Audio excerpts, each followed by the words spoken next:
Hello, I am Optimus Prime. The following video will be in French. Please enjoy.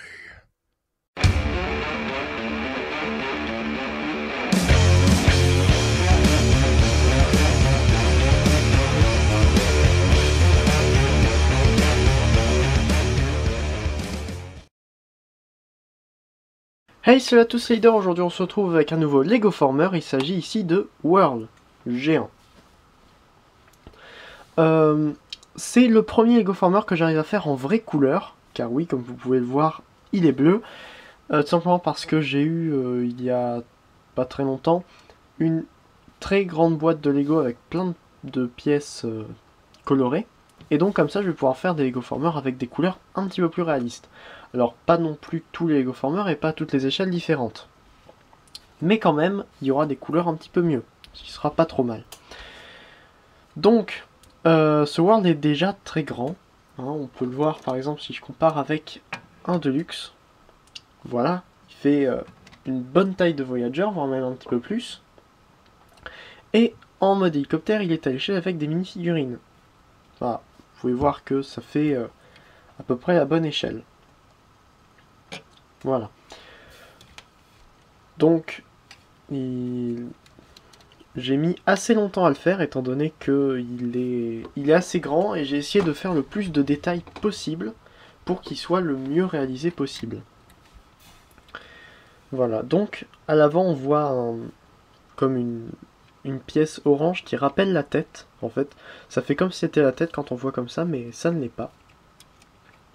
On a une arme là, et une autre de l'autre côté. Attendez, c'est en train de se défaire de partout. Et donc le principal gimmick de ce mode là, c'est celui-ci. Quand on tourne l'hélice, il y a l'hélice arrière qui tourne aussi. Tout ça, ça vient d'un système de roue dentée qui est derrière.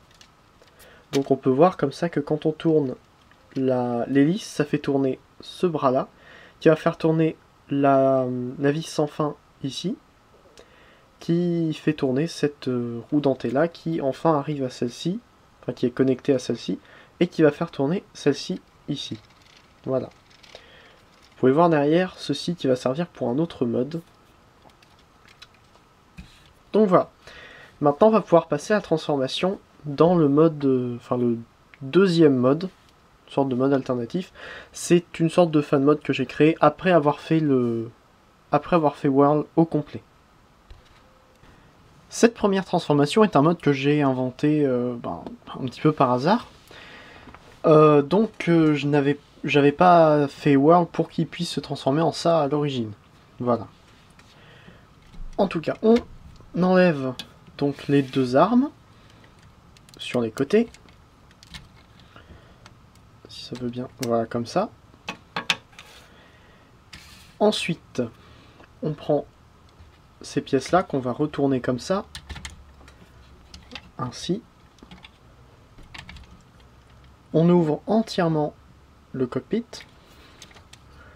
On vient détacher tout le dessous. Attendez. Voilà. On prend cette pièce-là. On la met comme ceci. On la retourne. On retourne l'hélicoptère. Et donc là, on peut mettre ce qui va former les jambes comme ça.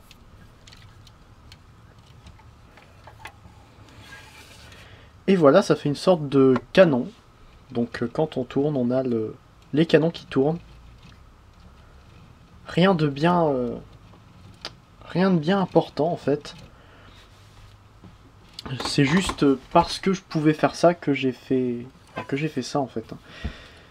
Voilà, donc ensuite on va retourner plus en mode hélicoptère pour pouvoir former le robot. Donc on ramène ces pièces là comme ça. Voilà, donc les pièces sur le côté en fait, on ramène ça comme ça. Ensuite, en levant un petit peu les bras, on peut ouvrir le cockpit, prendre les pièces ici qui sont à l'avant et les écarter pour laisser un passage et pouvoir prendre tout cet ensemble là et le ramener comme ça. On peut donc refermer ça. Attendez, voilà.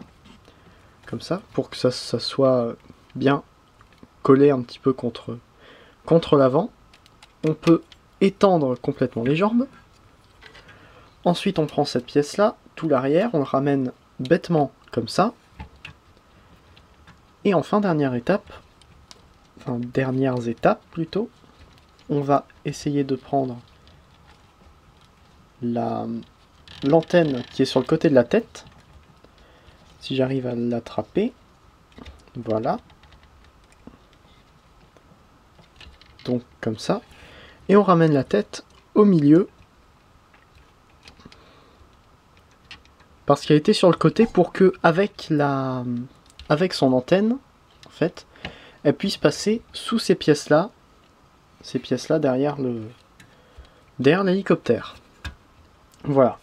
Et là, Whirl est en mode robot. Et donc c'est un Whirl plutôt comme le G1, comme j'avais fait pour mon Egoformer Rover. C'est une transformation à la G1 avec un mode robot qui ressemble à un mode robot de Transformers G1, tout simplement. J'ai essayé de faire en sorte qu'il soit le mieux fait possible par rapport à la tête surtout. Donc comme ça on voit.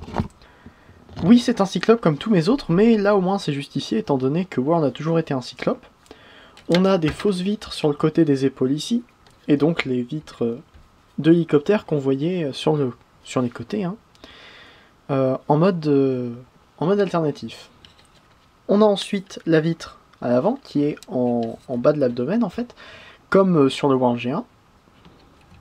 Voilà, les jambes un petit peu plus claires. Normalement il est bleu comme ça partout, mais j'avais pas spécialement les bonnes pièces pour le faire bleu clair, alors je l'ai fait plutôt bleu foncé. Voilà. Les jambes sont liées entre elles, parce qu'on peut pas vraiment lui donner de pause.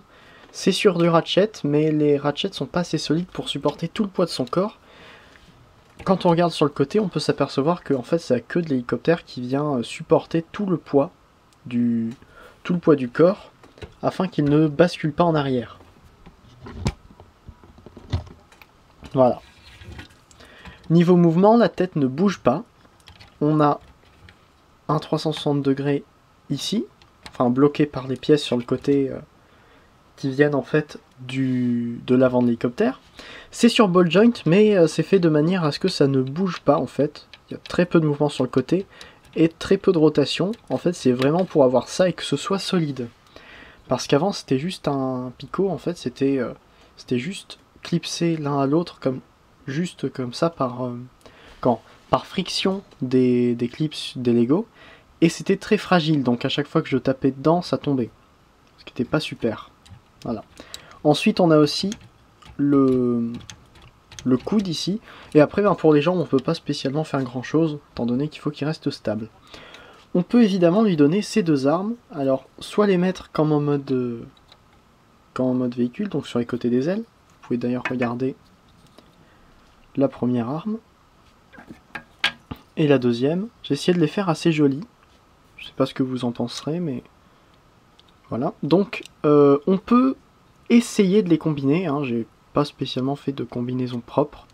Donc, par exemple, comme ça fait une grosse arme que l'on peut mettre dans la main. Donc, comme ça. Et voilà, il a son arme. Ou alors juste comme ça et comme ça. Et voilà.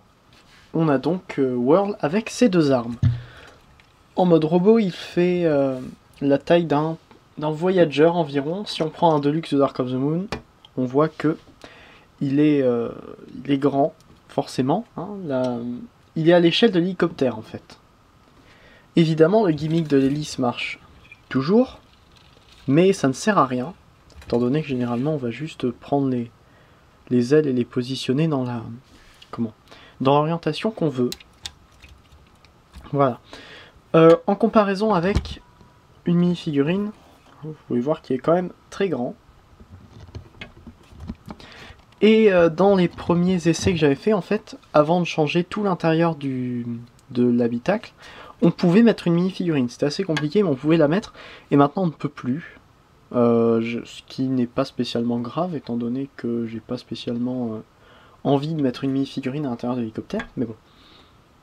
Voilà, donc c'était tout pour ce Lego Former, le World G1, vraiment très G1 à fond. Donc voilà, j'espère que vous avez aimé cette vidéo. Et ben moi je vous dis à une prochaine pour une prochaine vidéo sur ma chaîne. C'était Leader Optimus, Fanformer un jour, Fanformer toujours, allez salut!